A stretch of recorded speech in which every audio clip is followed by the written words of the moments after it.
Yes sir, माहौल chapter number 27 customs act 1962 दिल थाम के सुनेगा। इंपोर्टेशन और एक्सपोर्टेशन का प्रोसीजर। इंपोर्ट का प्रोसीजर क्या होता है बच्चों? कोई भी गुड्स अगर आउट ऑफ इंडिया से आप इंपोर्ट करेंगे तो सर ध्यान देना किस तरह से गुड्स इंडिया में आता है, वो पूरा सिस्टम आपको समझ में आएगा। दिल थाम के बैठेगा, बहुत फास्ट। ओके सरकार, सबसे पहली बात sir, CBIC will appoint the port, airport और लैंड कस्टम स्टेशन जहां पे गुड्स इंपोर्ट होने के बाद आएगा, जहां पे person in charge of the vessel आएगा। और सर सेक्शन में 29 बोलता है क्या कि जो पोर्ट, एयरपोर्ट या कस्टम स्टेशन अपॉइंट किए सीबीआईसी ने अंडर सेक्शन नंबर 7 या एनी द प्लेस विच में बी नोटिफाइड बाय द, विच में be specified by the CBIC, केवल वहीं पे पर्सन इंचार्ज अपने वेसल, एयरक्राफ्ट या व्हीकल का लैंडिंग करेगा, कहीं और लैंडिंग नहीं करेगा। They will arrive only at the fixed places, not any other place. But in case of emergency, emergency landing can be done anywhere in India, but immediately intimation will be given to the nearest police station या custom officer, और they will not allow unloading of any of the goods or disembarkation of any of the passenger from the vicinity of the vessel unless it is necessary to safeguard their life. Okay sir, ये था section number 29। फिर है section number 30। सुनो बच्चों ध्यान से। अब sir convince आ गया, अब क्या होगा सर? आईजीएम फाइल करेगा। क्या फाइल करेगा बेटा? IGM, import general manifest vehicle case, इसको बोलते हैं import report. Okay sir, person in charge of the conveyance will file IGM और आईआर सर, प्लस ध्यान देना पैसेंजर और क्रू अराइवल मैनिफेस्ट, और sir passenger name record information भी फाइल करना पड़ेगा एज पर सेक्शन में 30A। ओके बच्चों ध्यान देना बेटा, इन केस जब भी वेसल, एयरक्राफ्ट, व्हीकल आता है वो आईजीएम या आईआर फाइल करेगा। आईजीएम और आईआर में क्या लिखा होगा? Complete detail regarding all the goods which are present on the vessel, aircraft या व्हीकल। ओके सर ध्यान देना बेटा, इसमें वो डिक्लेरेशन देगा कि जो भी लिखा है सही लिखा है, to the best of my knowledge and belief. Clear? Custom officer उसको वेरीफाई करेगा। बच्चों ध्यान देना, इसमें सारी गुड्स का इंफॉर्मेशन लिखा होगा, भले वो इंपोर्टेड गुड्स हो या भले वो एक्सपोर्ट गुड्स हो। होता है एक पोर्ट से दूसरे पोर्ट जा रही हो गुड्स, और उसके बाद इंडिया के, जैसे मान लो सिंगापुर से वेसल आया मुंबई में, मुंबई से जा रहा है गोवा, तो सर गोवा के लिए भी तो कुछ गुड्स हो सकती है जो सिंगापुर से आई होगी। तो गोवा पोर्ट पे जब आईजीएम फाइल करेगा तब उसमें इंपोर्टेड गुड्स भी होगी, और हो सकता है कुछ गुड्स बॉम्बे से अपलोड करी हो दुबई भेजने के लिए, जो वेसल पहले गोवा में आ रहा था, तो वहां पे गोवा के लिए वो गुड्स एक्सपोर्टेड गुड्स होगी बेटा, तो वो भी उसमें मेंशन करेगा आईजीएम के अंदर बेटा। ओके सर, और अगर ध्यान देना बेटा, वेसल और एयरक्राफ्ट की बात है तो आईजीएम फाइल होता है इंपोर्ट जनरल मैनिफेस्ट, वो भी बिफोर अराइवल ऑफ वेसल या एयरक्राफ्ट, और इन case of vehicle with in 12 hours of the arrival of the vehicle import report submit करना पड़ता है। एंड हाँ ध्यान देना बेटा, अगर इससे टाइमली फाइल नहीं किया है, कोई वायलेशन किया तो 50,000 का फाइन पेनल्टी लगेगा। किस पर? Person in charge of the conveyance पे। ओके अब सर सेक्शन में 30A जो नया ऐड हुआ था उसमें बोला था passenger name record information and filing of passenger and crew arrival manifest, ये फाइल करना पड़ेगा अलोंग विद द आईजीएम और आईआर। ओके बच्चों, सर इसमें क्या इन्फॉर्मेशन होगी? Complete detail regarding all the passenger and crew members, plus अगर same way vehicle के केस में विद इन 12 आवर्स इसको फाइल करना पड़ता है, एंड वेसल, एयरक्राफ्ट के केस में बिफोर अराइवल ऑफ वेसल या एयरक्राफ्ट इनको फाइल करना पड़ेगा। नहीं तो टाइमली अगर इन्होंने फाइल नहीं किया तो 50,000 तक का फाइन है बेटा। और पूरे एक्ट में जहाँ जहाँ आईजीएम लिखा हुआ है, इंपोर्ट मैनिफेस्ट लिखा हुआ वहाँ सर अराइवल मैनिफेस्ट भी रेफर किया जाएगा। और इन केस ऑफ एक्सपोर्ट ईजीएम होता है बेटा, और ईजीएम जैसे होता है वैसे ही सर डिपार्चर मैनिफेस्ट होता है बेटा। तो जहाँ जहाँ पे भी ईजीएम लिखा है, export general manifest, export manifest, वहाँ पे भी डिपार्चर मैनिफेस्ट रेफर किया जाएगा। ओके सर सुना बच्चों ध्यान से, अभी वेसल आ गया, उसने आईजीएम फाइल कर दिया, अब क्या होगा बेटा? कस्टम ऑफिसर के पास पावर की, he is the power to board the conveyance, and sir boarding करने के बाद क्या करेगा? वेरीफाई करेगा, चेकिंग करेगा। He is the power to ask the documents and records to be submitted by person in charge of the conveyance, और सारे record information document explanation देगा प्रॉपर ऑफिसर को। कौन? Person in charge. अब सर उसने वेरिफिकेशन कर लिया, चेकिंग कर लिया, एवरीथिंग फाउंड ओके, तो सर जो भी गुड्स उस पोर्ट के लिए आई होगी, उस पोर्ट पे जो भी गुड्स को अनलोड करना है, if everything is found okay, तो in case of vessel entry inward का ऑर्डर पास करेगा प्रॉपर ऑफिसर, और एंट्री इनवर्ड का ऑर्डर पास होने के बाद ये गुड्स अनलोड हो पाएगी जो भी उस पोर्ट के लिए बनी हुई है। अच्छा, जो गुड्स आईजीएम में मेंशन नहीं, वो कभी भी अनलोड नहीं हो पाएगी। और हाँ, baggage, animals, perishable items, hazards goods और मेल बैग्स के रेस्पेक्ट में एंट्री इनवर्ड की जरूरत नहीं होती है। ओके सर, अनलोडिंग करेंगे तो कहाँ करेंगे? कस्टम पोर्ट पे करेंगे, विद इन कस्टम एरिया होगी, under supervision of custom officer होगी, during on a working day होगी, ड्यूरिंग वर्किंग आवर्स होगी।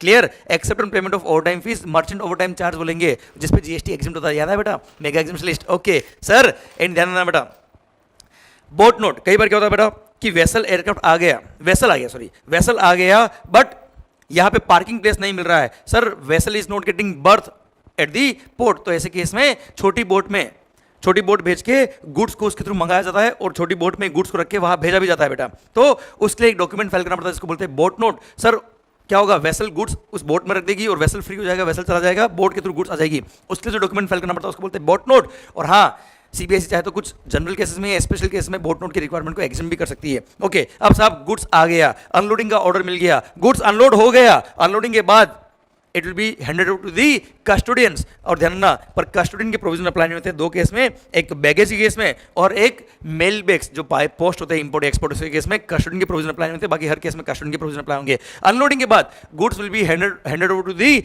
कस्टोडियन एज पर सेक्शन 45 और custodian will maintain the proper records regarding all the goods which are in their position and they will not allow removal of goods from their possession unless a valid order has been passed in the prescribed form in prescribed manner.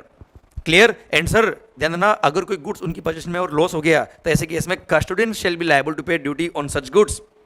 Plus एक और section है, section 13, पिल्फर्ड goods. Pilferage क्या होता है? चिंदी चोरी। Sir theft in small quantity. अब ऐसे केस में अगर goods are in the position of custodian और उस टाइम पिल्फर हो गया कोई गुड्स, पर ध्यान रखना पिल्फरेज प्रूव करने के लिए to establish pilferage there must be some tampering with the package.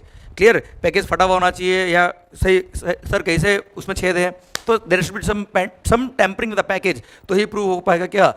Pilferage. और अगर पिल्फरेज प्रूव हो गया तो ऐसे केस में custodian shall be liable to pay duty on such goods. और ऐसे केस में relevant date for rate of duty होगा क्या? जिस दिन आईजीएम फाइल हुआ। क्या फाइल हुआ बेटा? जिस दिन आईजीएम या आईआर फाइल हुआ तो उस दिन की रेट ऑफ ड्यूटी से कस्टम पे करना पड़ेगा कस्टोडियन को, अगर पिल्फर्ड गुड्स पे कस्टम पे करना पड़ रहा तो। Okay, next section number 46। अब सर गुड्स का है कस्टोडियन के पास, अब इंपोर्टर या उसका एजेंट आएगा, क्या करेगा? बिल ऑफ एंट्री फाइल करेगा। Bill of entry is a document for clearing the goods.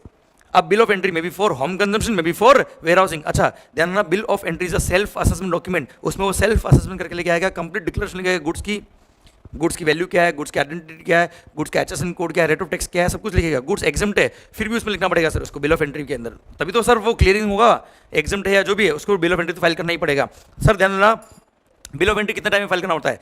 Bill of entry जिस दिन वेसल या एयरक्राफ्ट या व्हीकल आया है उसका नेक्स्ट वर्किंग डे खत्म होने से पहले before the end of the next working day sir उसको बिल ऑफ एंट्री फाइल करना पड़ेगा। उसके बाद फाइल किया तो उसको फाइन लगेगा इस पर रूल्स। ओके, किस पर? इंपोर्टर पे बेटा। ओके सर एक और बात, sir bill of entry for home consumption file किया, पर अगर आपको लगता है नहीं मेरे को तो वेयर हाउसिंग कराना है, तो bill of entry can be exchange और प्रॉपर ऑफिसर एक्सचेंज अलाउ कर देगा एंड वाइस वर्सा भी अलाउ कर सकता है if there is no loss to the revenue to the department बेटा। क्लियर? ओके, ध्यान देना बेटा, electronically bill of entry file करना कंपलसरी है थ्रू कस्टम्स और रेमुनरेटरी सिस्टम। और हाँ, कमिश्नर के पास पावर है कि वो चाहे तो किसी और मोड से अलाउ कर सकता है अगर प्रैक्टिकली ई फाइलिंग पॉसिबल नहीं हो पा रहा है तो। अच्छा, बिल ऑफ एंट्री जब इंपोर्टर फाइल करेगा उसमें कंप्लीट डिक्लेरेशन देगा कि ये जो भी मैंने लिखा है वो सही लिखा है। इट शुड बी, वो डिक्लेरेशन देगा कि it is accurate and complete, ये ऑथेंटिक है, जो भी डॉक्यूमेंट मैंने लगाया वो ऑथेंटिक है, वैलिड है, और जो भी लॉ के कंप्लायंस है वो मैंने पूरे किए बेटा, ये सब डिक्लेरेशन वो देगा। प्लस ध्यान देना बेटा, जब भी वो बिल ऑफ एंट्री फाइल करता है सेल्फ असेसमेंट करके लेके आएगा प्लस कंप्लीट डॉक्यूमेंट अटैच करेगा so that custom officer can verify the value of the goods and identity of the imported goods, जैसे copy of contract, then letter of credit का copy लगाएगा। Sir सुनना, अगर agent का कोई contract हुआ है, एजेंट का नोट है वो लगाएगा, कॉन्ट्रैक्ट की कॉपी लगाएगा, ब्रोशर की कॉपी लगाएगा, कैटलॉग की कॉपी लगाएगा, अगर इंडिया में कोई लेबोरेटरी टेस्टिंग हुआ टेस्टिंग की रिपोर्ट का कॉपी लगाएगा सो दैट एचएसएन कोड निकल पाए उसका। सर देन ये सब वो फाइल करेगा सर सेल्फ असेस करके। अब सर बिल ऑफ एंट्री तीन तरह की होती है, bill of entry may be for home consumption, into bond bill of entry for warehousing and next bond bill of entry for home consumption. अच्छा, bill of entry में अगर कोई गलती हो गई तो क्या उसमें अमेंडमेंट अलाउ होगी क्या बेटा? अमेंडमेंट अलाउ नहीं है। बिल ऑफ एंट्री में कोई गलती होगी तो अमेंडमेंट अलाउ नहीं होगा, पर हाँ at the time of filing of original bill of entry documentary evidence जो आपने साथ में अटैच किए थे उसमें डॉक्यूमेंट्री एविडेंस में क्लियर लिखा होता कि वैल्यू ये होना चाहिए, या जो भी आपसे गलती हुई उसमें साफ दिख रही थी, केवल लिखने में मिस्टेक होगी, तो ऐसे केस में बाद में बिल ऑफ एंट्री में अमेंडमेंट अलाउ हो जाएगा। अदरवाइज कभी भी बिल ऑफ एंट्री में अमेंडमेंट अलाउ नहीं होता है। और हाँ, अगर अमेंडमेंट अलाउ हो गया तो अमेंडेड बिल ऑफ एंट्री आपने फाइल करी, पर रेट ऑफ ड्यूटी के लिए ओरिजिनल बिल ऑफ एंट्री जो आपने फाइल करी वही रिलेवेंट होती है,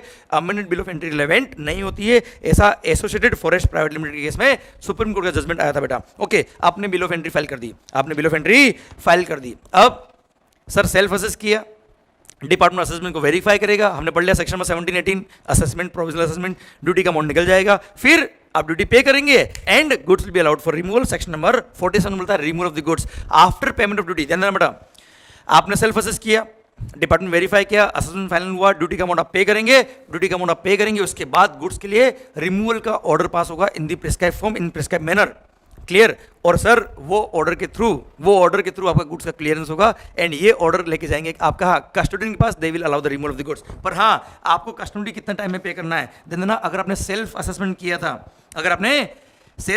किया था तो सेम डे जिस दिन आपने सेल्फ असेस किया, बिल ऑफ एंट्री फाइल की, जिस दिन बिल ऑफ एंट्री फाइल करी उसी दिन आपको टैक्स का पेमेंट करना पड़ेगा, ड्यूटी का पेमेंट करना पड़ेगा। पर हाँ, अगर आपने प्रोविजनल असेसमेंट करवाया था या डिपार्टमेंट ने असेसमेंट किया आपकी बिल ऑफ एंट्री का, या उन्होंने रीअसेस किया, तो जब वो बिल ऑफ एंट्री आपको रिटर्न करेंगे असेसमेंट करने के बाद, उसके बाद एक वर्किंग डे के अंदर आपको, नेक्स्ट एक वर्किंग डे के अंदर आपको ड्यूटी का अमाउंट पे करना पड़ेगा। नहीं तो नेक्स्ट डे से क्या लग जाएगा, interest at the rate of 18% per annum, simple interest number of days के।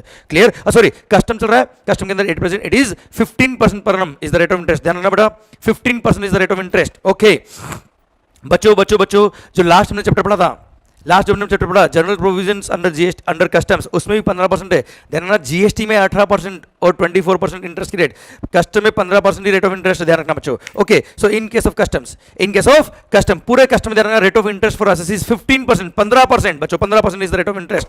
Okay, in case of customs, in case of customs आपने कस्टम पे किया, फिर अलाउ होगा गुड्स का रिमूवल। पर हाँ, गवर्नमेंट को पावर दे रखा है कि वो चाहे तो कुछ कैटेगरी ऑफ लोगों को अलाउ कर सकता है, नोटिफाई कर सकता है कि इनको डेफर्ड पेमेंट का सिस्टम अलाउड है। मतलब उन लोगों को, बड़े लोगों के बताइए सर, कौन है ये sir? Importers who are authorised under economic operator programme as AEO tier 2 and AEO tier 3। इसमें जो लोग नोटिफाइड है, जो लोग है रजिस्टर्ड, उन लोगों को डेफर्ड पेमेंट का फैसिलिटी है। मतलब इनके लिए क्लियर फर्स्ट पे लेटर, बाकी सबके लिए क्या है, पे फर्स्ट क्लियर लेटर। इनके लिए क्या है, क्लियर फर्स्ट पे लेटर, और इनके लिए डेफर्ड पेमेंट का सिस्टम दे रखा है। ये चाहे तो, जो लोग एलिजिबल वो लोग चाहे तो इनके जुरिस्डिक्शनल कमिश्नर को अप्लाई कर सकते हैं कि मुझे डेफर्ड पेमेंट का फैसिलिटी चाहिए, और डेफर्ड पेमेंट का फैसिलिटी के लिए अगर इन्होंने अलाउ अप्लाई किया, कमिश्नर लगता है कि एलिजिबल है, तो उसको अलाउ कर देगा। फैसिलिटी क्या है, जो भी कैलेंडर मंथ की 1 तारीख से लेकर 15 तक आपने बिल ऑफ एंट्री फाइल करी, जिसका बिल ऑफ एंट्री का देखो होता क्या, आप बिल ऑफ एंट्री फाइल करते हो असेसमेंट करके, सेल्फ असेस करके, वो बिल ऑफ एंट्री रिटर्न करते हैं आपको उनका असेसमेंट करके बेटा। क्लियर? तो 1 तारीख से लेकर 15 तारीख के बीच में जो भी बिल ऑफ एंट्री रिटर्न हुई है असेसमेंट होने के बाद, उनके लिए 16 तक आपको टैक्स पे करना पड़ेगा। 16 तारीख से लेकर last day of the month तक जितनी भी बिल ऑफ एंट्री रिटर्न हुई है असेसमेंट के बाद, उसका नेक्स्ट डे की 1 तारीख को आपको पे करना पड़ेगा। पर मार्च मंथ में सेकंड हाफ जो है बेटा आपका 16 मार्च लेके 31 मार्च तक के लिए 31 मार्च या उससे पहले पहले आपको पे करना पड़ेगा ड्यूटी का अमाउंट। और हाँ, इन सब लोगों को इलेक्ट्रॉनिकली पे करना कंपलसरी है। सेकंड बात सर, अगर इनको जिनको डेफर्ड पेमेंट का सिस्टम दिया है, उन्होंने अगर डिफॉल्ट कर दिया कॉन्जिक्यूटिव 3 महीने के लिए, टाइमली पे नहीं किया कॉन्जिक्यूटिव 3 महीने के लिए, तो ऐसे केस में इनका डेफर्ड पेमेंट का फैसिलिटी विड्रॉ हो जाएगा। और डेफर्ड पेमेंट का फैसिलिटी अगर विड्रॉ हो गया तो सर इनको रेगुलरली जो पे फर्स्ट क्लियर लेटर जो होता है वही चलेगा इनके लिए। पर अगर इन्होंने जो भी डिफरेंस अमाउंट ऑफ जो भी इनका डिफॉल्ट था उसको रेक्टिफाई कर दिया, टैक्स पे कर दिया, विद ड्यूटी पे कर दी, विद इंटरेस्ट विद पेनल्टी अगर है तो ऐसे केस में इनका डिफॉल्ट रेक्टिफाई हो गया तो इनका डेफर्ड पेमेंट का फैसिलिटी वापस से रीस्टोर हो जाएगा बच्चों। क्लियर? डन। अच्छा सुनो बच्चों, अगर ये जो मैंने इनके लिए ड्यू डेट बताई है जो 16th of the next month थी, सॉरी सेम मंथ, 1 तारीख से लेकर 15 तारीख का पेमेंट करना 16th को, 16 से लेकर लास्ट डे तक का next of the first next month की 1 तारीख को बेटा। अगर इससे लेट हो गए तो अगेन क्या पे करेंगे ये लोग, इंटरेस्ट पे करेंगे 15% per annum, simple interest number of days के हिसाब से बेटा। क्लियर? अच्छा ध्यान रखना, क्या ई पेमेंट करना कंपलसरी सबके लिए? नहीं, यह बोल दिया जो भी लोग ऑथोराइज्ड इकोनॉमिक ऑपरेटर प्रोग्राम में रजिस्टर्ड है उनको ई पेमेंट करना कंपलसरी है। प्लस पर बिल ऑफ एंट्री जिनका भी पेमेंट ऑफ ड्यूटी 10,000 या मोर देन 10,000 होता है उनको भी ऑनलाइन पे करना कंपलसरी, बाकी सब चाहे तो एनी अदर मोड से पे कर सकते हैं सारा टैक्स पे। अच्छा, dedicated payment gateway for making payment to the government in case of custom is ice gate, Indian customs electronic commerce और electronic data interchange gateway. Okay sir, payment करने के बाद क्या होगा बेटा, out of custom charge order मिल जाएगा, ये ऑर्डर लेके जाएंगे कहाँ, कस्टडी के पास, then they will allow the removal of the goods. और हाँ, अगर आपने टाइमली रिमूव नहीं किया विद इन 30 डेज तो ऐसे केस में heavy demurrage charges becomes applicable और आपको पे करना पड़ेगा। और अगर आपने warehousing bill of entry file करी तो वेयरहाउसिंग प्रोसेसर एप्लीकेबल हो जाता है और वेयरहाउसिंग चैप्टर आपके सिलेबस में नहीं आता। फिर भी जिन्होंने मेरे से सिलेबस पढ़ा हुआ है उनको मैंने वेयरहाउसिंग का सिस्टम थोड़ा बहुत समझाया हुआ है कि आखिरकार वेयरहाउस क्या होता है। ओके सर, आइए नेक्स्ट सेक्शन की तरफ बढ़ते हैं। अच्छा, सेक्शन 51A बोलता है payment through electronic cash ledger बेटा, जैसे जीएसटी के अंदर होता है इलेक्ट्रॉनिक कैश लेजर, वैसे ही इसमें भी आने वाला है, पर अभी तक नोटिफाई नहीं हुआ इसलिए सेक्शन अभी एप्लीकेबल नहीं है। Section 48 disposal of the goods, ध्यान देना बेटा, अगर गुड्स लेने के लिए आया ही नहीं, 30 डेज हो गए सिंस अनलोडिंग, कोई गुड्स क्लेम करने आया ही नहीं, तो ऐसे केस में प्रॉपर ऑफिसर के पास पावर है कि वो चाहे तो इन गुड्स को सर गुड्स को गवर्नमेंट की पोजीशन में आ जाएगी बेटा गुड्स, और कमिश्नर के डायरेक्शन के हिसाब से इनको डिस्पोज ऑफ कर देंगे। और अगर हैजार्डस गुड्स हुआ या पेरिशेबल नेचर का गुड्स हुआ या एनिमल्स वगैरह हुए तो ऐसे केस में 30 दिन का इंतजार भी ये लोग नहीं करेंगे और कमिश्नर की डायरेक्शन के हिसाब से इनको क्या कर देंगे, डिस्पोज ऑफ कर देंगे। जैसे आर्म्स एंड एम्यूनिशन हो गए, ये सब चीजें पहले ही सेल कर देंगे बेटा लोग। Then last section regarding importation warehousing without warehousing. क्या वेयरहाउसिंग विदाउट वेयरहाउसिंग, अगर आपने bill of entry for home consumption file किया पर किसी वैलिड रीजन की वजह से आप गुड्स को क्लियर नहीं करवा पा रहे फ्रॉम कस्टम एरिया तो ऐसे केस में डेमरेज चार्जेस बिकम्स पेबल बेटा।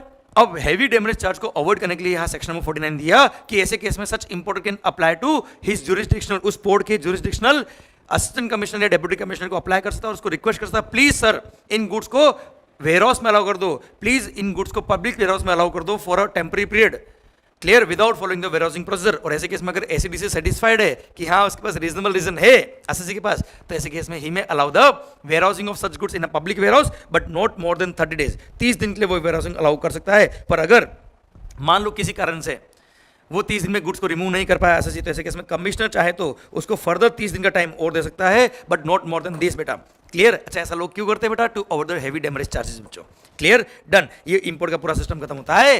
अब डन सर आ रहा है एक्सपोर्ट प्रोसीजर, दिल थाम के सुनेगा सर। एक्सपोर्ट के केस में क्या होता है, मान लो आप एक्सपोर्टर हो, एक प्रॉपर ऑफिसर है और एक person in charge of the conveyance है। बेटा सुनना बच्चों ध्यान से, दिमाग में इमेजिन करो अपने जो चार्ट बनाया था क्लास के अंदर, बच्चा सुनना बेटा ध्यान से।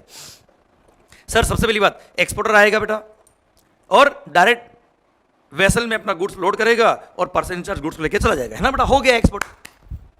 सर पॉइंट मेरा आपसे ये, एक्सपोर्ट का सिस्टम क्या है, सबसे पहले एक्सपोर्टर आएगा, कस्टम पोर्ट पे आएगा, शिपिंग बिल फाइल करेगा, ऑनलाइन फाइल करना कंपलसरी है, क्लियर। और अगर व्हीकल से गुड्स भेज रहा है तो बिल ऑफ एक्सपोर्ट फाइल करेगा। अच्छा अगेन शिपिंग बिल हो या बिल ऑफ एक्सपोर्ट हो, सर सेल्फ असेसमेंट करके लेके आएगा विथ मैक्सिमम पॉसिबल डॉक्यूमेंट, उसमें डिक्लेरेशन लिखेगा कि जो भी इसमें इंफॉर्मेशन लिखी वो एक्यूरेट है, करेक्ट है, कंप्लीट है, जो भी मैंने डॉक्यूमेंट इसमें अटैच किए वो वैलिड है, ऑथेंटिक है एंड सारे लॉ के मैंने कंप्लायंस पूरे किए हैं। सर ध्यान देना, अगर कस्टम बनता है तो कस्टम पे करेगा एंड सर सेक्शन 51 बोलता है क्या, अगर कस्टम बनता है तो वो कस्टम पे करेगा और पे अगर कर दिया उसने तो ऐसे केस में हम कस्टम्स क्लियरेंस का ऑर्डर देंगे। सर ध्यान रखना, clearance of the goods for exportation, let export order है बेटा, ये वो डेट है, ये वो ऑर्डर है जिस दिन ये ऑर्डर पास होता है उस दिन की रेट रिलेवेंट होती है for the purpose of rate of duty and tariff value, याद है बेटा section number 16। Okay sir let export order section number 51 ये बोलता है अगर कस्टम पे करना है तो कस्टम पे कर दिया सर, और अगर कस्टम पे नहीं करना, हमने वेरीफाई कर लिया एवरीथिंग इज ओके, तो ऐसे केस में हम उसको लेट एक्सपोर्ट ऑर्डर पास कर देंगे इफ एवरीथिंग इज ओके। अच्छा ध्यान देना बेटा, जिन लोगों को डेफर्ड पेमेंट का सिस्टम अलाउड है उनके लिए डेफर्ड पेमेंट सिस्टम चलेगा, जिनके लिए अलाउड नहीं वो पहले पे करेंगे फिर उनका एक्सपोर्ट अलाउ होगा बेटा, ओके। और अगर कोई पर्सन पे करने में लेट हो गया तो रेट ऑफ इंटरेस्ट कितना बेटा, 15% पर एनम बच्चों, क्लियर, पक्का माहौल। सर सुनना बच्चों ध्यान से, नेक्स्ट सेक्शन में 39 बोलता है क्या, export goods not to be loaded on the vessel unless entry outward is granted. सबसे पहली बात वो आया सर, एक्सपोर्टर आया, उसने शिपिंग बिल फाइल किया, फिर अब सर प्रॉपर ऑफिसर ने उसका शिपिंग बिल एनालाइज किया, असेस किया, टैक्स बनता तो टैक्स लिया, उसको परमिशन दे दी कि ठीक है साहब एक्सपोर्ट हो जाएगा, लेट एक्सपोर्ट ऑर्डर का ऑर्डर दे दिया उसको। पर पर्सन इंचार्ज कन्वेंस में गुड्स लोड होने से पहले उसके वेसल को एंट्री आउटवर्ड का ऑर्डर होना कंपलसरी, जब तक उसको एंट्री आउटवर्ड नहीं मिला तब तक उसके वेसल पे कोई भी गुड्स लोड नहीं हो पाएगा। हाँ बैगेज और मेल बैग्स के केस में आप एंट्री आउटवर्ड नहीं होगा तो भी लोड कर सकते हो, कोई दिक्कत नहीं है। अच्छा अब मान लो एंट्री आउटवर्ड ऑर्डर मिल गया किसको, पर्सन इंचार्ज को, अब उसका वेसल एलिजिबल हो गया गुड्स को लोड करने के लिए, अब एक्सपोर्टर आएगा गुड्स लोड करवाएगा। पर हाँ ये पर्सन इंचार्ज की रेस्पॉन्सिबिलिटी है कि वो चेक करेगा कि जिन लोगों को सर लेट एक्सपोर्ट ऑर्डर मिला है, जिनको प्रॉपर ऑफिसर ने ऑर्डर दिया है कि जाओ इनका एक्सपोर्ट हो जाएगा, लोडिंग का परमिशन दे दिया, उन्हीं गुड्स को वो लोड होने का परमिशन देगा। पर्सन इंचार्ज किसी और गुड्स को लोड नहीं करवाएगा अपने वेसल पे बेटा, ओके। अब सब लोडिंग हो गया, आपके भी गुड्स थे, आपके भी गुड्स थे, सबके गुड्स लोड हो गए, अब वेसल को जाना है, क्या करेगा, हॉर्न बजाएगा और निकल जाएगा, ऐसा नहीं, वो क्या फाइल करेगा, export general manifest, vehicle case में एक्सपोर्ट रिपोर्ट फाइल करेगा, क्लियर। सर इसमें कंप्लीट डिक्लेरेशन होगा रिगार्डिंग ऑल द गुड्स, जो भी एक्सपोर्टेड गुड्स है या जो कुछ इंपोर्टेड गुड्स भी अगर उसमें है तो कंप्लीट इन्फॉर्मेशन लिखेगा रिगार्डिंग ऑल दोज गुड्स। और हाँ बिफोर डिपार्चर वो फाइल करेगा, पर अगर उसने टाइमली फाइल नहीं किया, प्रॉपर फाइल नहीं किया तो 50,000 तक का फाइन उस पर लगेगा, person in charge of the conveyance है बेटा, क्लियर। और हाँ एक्सपोर्ट जनरल मैनिफेस्ट में लिखा क्या होता है बेटा, सारी गुड्स जो भी उसके वेसल पे है, तो जितनी भी आपने गुड्स लोड कराया होगा आपको बिल ऑफ लेडिंग दिया होगा बेटा, जब आपने गुड्स लोड कराया होगा तब आपको बिल ऑफ लेडिंग मिला होगा, एयरवे के केस में एयरवे बिल मिला होगा, रेलवे के केस में रेलवे रिसिप्ट मिली होगी, लॉरी रिसिप्ट मिली होगी इन केस ऑफ गुड्स। सर अब ये जो गुड्स के जो भी डॉक्यूमेंट आपको इश्यू किए उन सबको मर्ज कर दो, सारी गुड्स का लिस्ट एक साथ तैयार हो जाएगा, उसको बोलते हैं एक्सपोर्ट जनरल मैनिफेस्ट। अब ईजीएम तैयार हो गया, तो मैं बोल रहा था ईजीएम कैसे बनता है, जितने भी आपने शिपिंग बिल फाइल किया, आपने जो गुड्स लोड करवाया उसके लिए आपको बिल ऑफ लेडिंग मिला होगा, इन सब बिल ऑफ लेडिंग को कंपाइल कर देंगे। सर जितने भी गुड्स उस वेसल या एयरक्राफ्ट या व्हीकल पे उन सबको सर वो लिस्ट बनाएगा और सर उसको बोलते हैं ईजीएम एक्सपोर्ट जनरल मैनिफेस्ट। वो रिपोर्ट जो होती है it contents complete detail regarding all the goods जो यहाँ से बाहर जा रही है, जो इस पोर्ट से निकल रही है उस वेसल पे, क्लियर, वो होता है EGM. Okay sir EGM submit हो गया, उसके बाद क्या होगा सर आपको रिटर्न ऑर्डर मिलेगा, क्या मिलेगा बेटा, रिटर्न ऑर्डर फॉर डिपार्चर। पर उससे पहले ध्यान रखना जैसे ईजीएम और ईआर में गुड्स का इन्फॉर्मेशन, वैसे ही पैसेंजर और crew departure manifest and passenger name record information भी सबमिट करना पड़ेगा person in charge of the convince को बिफोर डिपार्चर।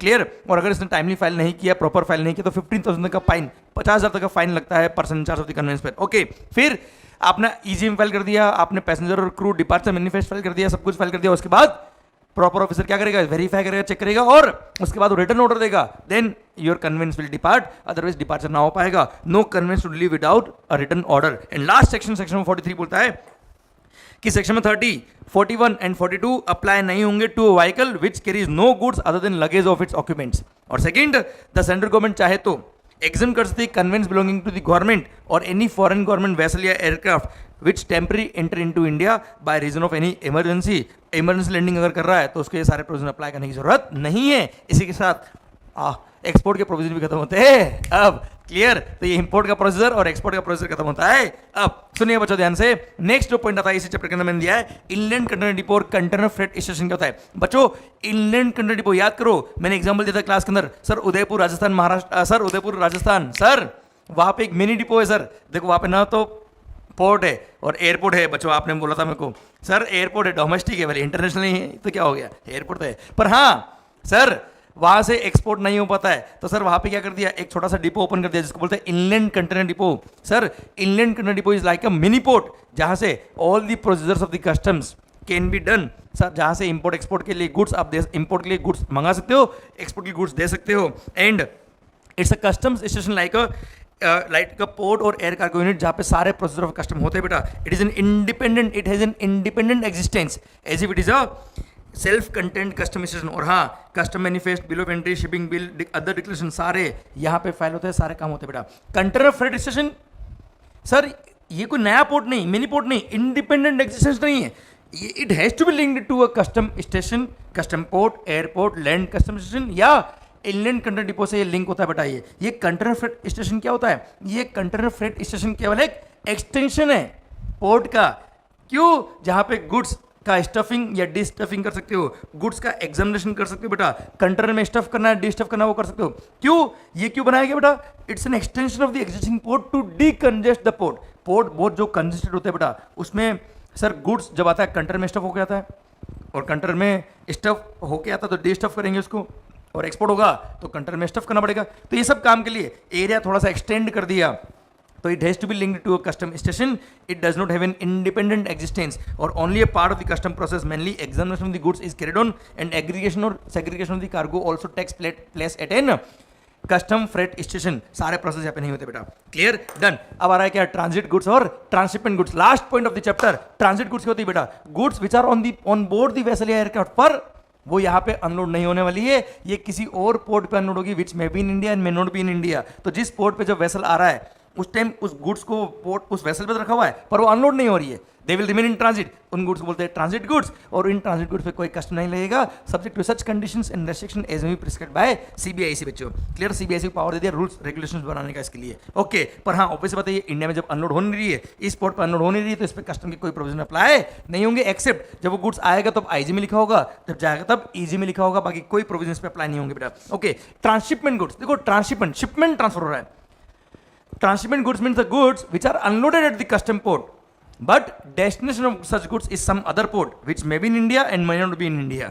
Clear? जैसे मुंबई सर सिंगापुर से वैसल आया, मुंबई में गुड्स उसने अनलोड किया, पर डेस्टिनेशन क्या है, कोलकाता है, तो क्या हुआ साहब, यहाँ से मुंबई से क्या करेंगे, किसी दूसरे छोटे वेसल पे रख के या दूसरा वेसल जो कोलकाता जा रहा होगा उन पे बॉम्बे से गुड्स को कोलकाता भेज देंगे। तो जब मुंबई पोर्ट पे वेसल आएगा, जब वो गुड्स अनलोड होगी, वो मुंबई पोर्ट के लिए नहीं है, कोलकाता पोर्ट के लिए है, तो सर उनका शिपमेंट ट्रांसफर करेंगे, किसी और शिपमेंट वेसल में रखेंगे, तो उन गुड्स को बोलते हैं transshipment goods at Mumbai port. तो sir transshipment goods means the goods which are unloaded at any custom port या airport but destination of such goods is some other port. Transit goods में अनलोड ही नहीं होता, यहाँ पे अनलोड हुआ है बट इनको किसी और वेसल पे रख के हम किसी और डेस्टिनेशन पे ले जाएंगे which may be in India, may not be in India. अच्छा बच्चों ध्यान देना, बाय एयर आया तो बाय एयर ही ट्रांसशिपमेंट होगा, बाय वेसल आया तो बाय वेसल ही ट्रांसशिपमेंट होगा। और आपको पता है वैल्यूएशन के अंदर, पता है रूल नंबर 10 जो वैल्यूएशन का एडिशन का होता है बेटा, ये जो ट्रांसशिपमेंट में जो कॉस्ट आएगी ये कॉस्ट वैल्यू का पार्ट नहीं होता, ये ट्रांसपोर्ट कॉस्ट में ऐड नहीं करते, वैल्यू में इंक्लूड नहीं होती बेटा। ओके सर, अब transshipment goods,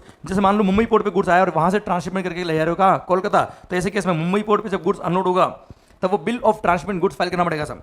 clear, bill of transshipment goods file होगा, और अगर गवर्नमेंट ऑफ इंडिया का गवर्नमेंट ऑफ फॉरेन कंट्री से कोई इंटरनेशनल ट्रीटी हुआ है तो ऐसे केस में डिक्लेरेशन ऑफ ट्रांसशिपमेंट फाइल करोगे तो भी काम चल जाएगा बच्चों। अच्छा, मुंबई पोर्ट पे इन गुड्स पे कोई कस्टम पे करने की जरूरत नहीं है। डेस्टिनेशन पोर्ट जो कोलकाता पोर्ट होगा, यहाँ पे कस्टम क्लियरेंस होगा, वहां पे कस्टम पोर्ट पे कोलकाता में, तो कोलकाता में those goods will be entered in the like manner as if those are entering in India for the first time, और सारे कस्टम के प्रोविजन वहां पे अप्लाई होंगे, वहीं पे कस्टम पे करना है। पर हाँ, अगर destination port is not a major port या मेजर एयरपोर्ट नहीं है, या कोई कस्टम स्टेशन नहीं है, कोई छोटा पोर्ट है सर जहाँ पे कस्टम पोर्ट कस्टम ऑफिसर नहीं है, जहाँ पे कस्टम स्टेशन नहीं है, जहाँ पे कस्टम क्लियरेंस नहीं हो सकता, तो ऐसे केस में तो जिस पोर्ट पे उन गुड्स को पहली बार अनलोड किया था, मतलब जैसे फॉर एग्जांपल मुंबई पोर्ट पर अनलोड किया उनको, तो सर मुंबई पोर्ट जा रहा है किसी ऐसे पोर्ट पे जो कस्टम स्टेशन नहीं है, तो मुंबई पोर्ट पे इनका कस्टम पे करके फिर आप ले जाओ, हमें कोई दिक्कत नहीं बेटा। क्लियर, समझे मेरी बात बच्चों? डन। और हाँ, अगर ट्रांसशिपमेंट गुड्स जा रही है कहाँ पे, आउट ऑफ इंडिया, तो कस्टम पे करने की बात आती भी नहीं है, पर ट्रांसशिपमेंट गुड्स जा रही किसी दूसरे पोर्ट पे in India which is a custom station, तो at that port goods will be entered in the like manner as if those are entering in India for the first time. और हाँ, जब goods ऐसे निकलेगा तब goods will be sealed by the department seal बेटा, plus वो goods पे bill of आपके आईजीएम मेंशन होना चाहिए, दीज आर ट्रांसशिपमेंट गुड्स बेटा, वो प्रोहिबिटेड गुड्स नहीं होने चाहिए। और at the destination port those will be entered in the like manner as if those are entering in India for the first time, और सारे प्रोविजन ऑफ द कस्टम वहां पे अप्लाई होंगे। Plus person in charge of the convince एक bond sign करेगा कि मैं इन goods को डेस्टिनेशन पोर्ट पे ले जाऊंगा, किसी और पोर्ट पे इलीगल अनलोड नहीं करूंगा, नहीं तो I will be liable to pay the duty along with the interest and penalty बेटा। Clear, done. भारत माता की जय। ये भी पॉइंट खत्म होता है अब transshipment goods and transit goods, section number 53 transit goods, section number 54 transshipment goods. Bharat Mata की जय। इसी के साथ चैप्टर नंबर 27 भी खत्म होता है अब। Thank you so much. पढ़ते रहिए, बी एनर्जेटिक, बी पॉजिटिव। ध्यान देना, आपकी एनर्जी और आपके एफर्ट्स ही आपको जिंदगी में आपका मुकाम दिलाएंगे। Clear, so all the very best. पढ़ते रहिए, स्टे हैप्पी, स्टे हेल्दी, और सबसे इंपॉर्टेंट बात, stay energetic and stay positive. Thank you so much, love you.